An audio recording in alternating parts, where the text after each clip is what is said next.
Welcome back, all you Fabricans and Fleshbags, to the super, not funny show reviews. And today we are reviewing season 2 of the brand new Quantum Leap. It's entitled Atlantis. It's coming to you from Peacock and NBC. So, was it good? Was it bad? And should you be watching? Episode 2, Atlantis blasts off into the stratosphere and beyond, into space, as Dr. Ben Song finds himself in the body of an astronaut. Worst case scenario for a guy with amnesia that doesn't really know a ton of his skills or anything like that, and definitely isn't cut out to be an astronaut. But he's there to make a change in that particular person's life, and so he can try to get his way home. And in the meantime, the people at the Quantum Leap Project have to try to help him in the form of Addison, his ever-present hologram. And it also involves the secondary storyline of trying to find the person who helped Ben to screw with the code in the project, and could perhaps have some idea why he did it and what his goal is. Because he certainly doesn't know, thanks to his not having any memory. And so, all of that being said, what I think about the episode, you know what? This is a big step up from the previous episode.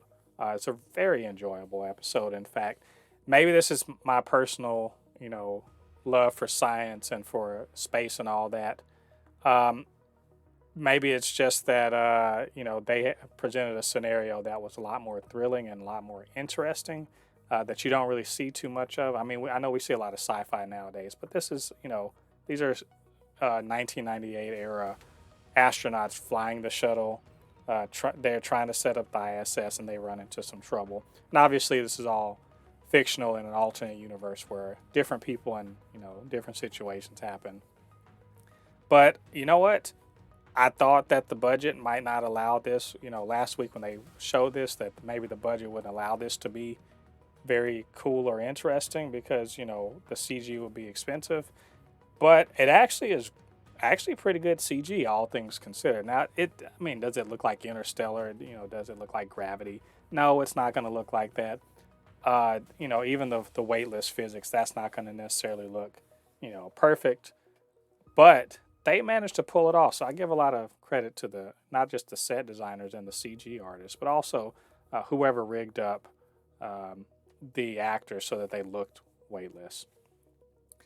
Story-wise, it's they're trying to decide whether or not they should tell him more about his past, but they don't really know if they can trust him, and so it really is kind of a tug of war of sorts between telling him, not telling him, and then parts of the team sort of fragmenting around this idea that Ben Song is a uniter, and without him they sort of go off and do their own things, and maybe there's going to be two factions, where Herbert and Herbert and Jenn are probably going to be on their one side, and then Ian sort of in the middle, and then Addison is on her own, and she wants to protect him and everything. So it's all that little dynamic was very interesting. Ian sort of being the one, kind of the voice of reason, trying to get everyone to pull in the same direction, but also wanting to be a good friend, and not being very good at lying about it. And we get to see more in this episode of Jenn and what she's about, and Herbert, and in the B plot where they're trying to get Beth, Al's daughter, to come in to tell what she did through her mom, and then some of this, that part of the episode maybe not as interesting because it's very much conventional network TV thriller stuff. But I do like seeing Ernie Hudson in his role, where he's trying to be nice, but like he will, roll up if he has to. That's all very interesting, and it makes Beth seem very interesting because she reveals that Ben came to her about the changes and not the other way around. So, catching her and trying to find out what she knows is pretty paramount. So, like, they did a good job of actually making me care more about that mystery and that, that kind of part of the story where they're trying to track her down. But in the meantime, it doesn't take away from, Ben sort of figuring out what he has to do on the space station, which it seems to be to keep the person alive, which makes sense because he doesn't want to die in another person's body anyway. But also, every time he sort of, prevents his own death, he actually endangers the entire mission. So he makes things worse until, a good solution is presented. And the whole supercomputer thing, sort of helps them out too. I thought that was all very interesting, but also that for the small amount of time they're in there, we actually sort of care about the secondary, the side characters that aren't Ben and what they're going through and how that dynamic matters. And also we see this whole thing about how Ben brings people together and gets everyone to row in the same direction, so to speak. How he's able to convince them to get in order to rescue themselves, to go to Mir. And it all ends in like this really cool scene where, very stupidly, one of the possibly the dumbest things I've ever seen any one character in anything do in space, launches itself tetherless with no attitude adjustments, no jetpack, nothing like that, towards Mir and catches and hold of it and somehow doesn't break his arm or just kill himself on impact.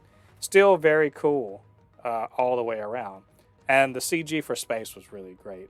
And even seeing Addison just being like, wow, this is awesome when she sits in a hologram thing is pretty cool. So just overall, this moved my needle quite a bit. I like this episode very much. I think it was totally worth watching.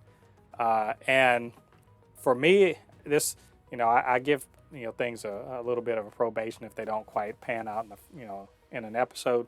But I think one more episode, and I'm pretty sure that this show is probably on good footing, and it's off probation for me. So we're gonna see. We're gonna see if this gets better than this. But this is good. Good.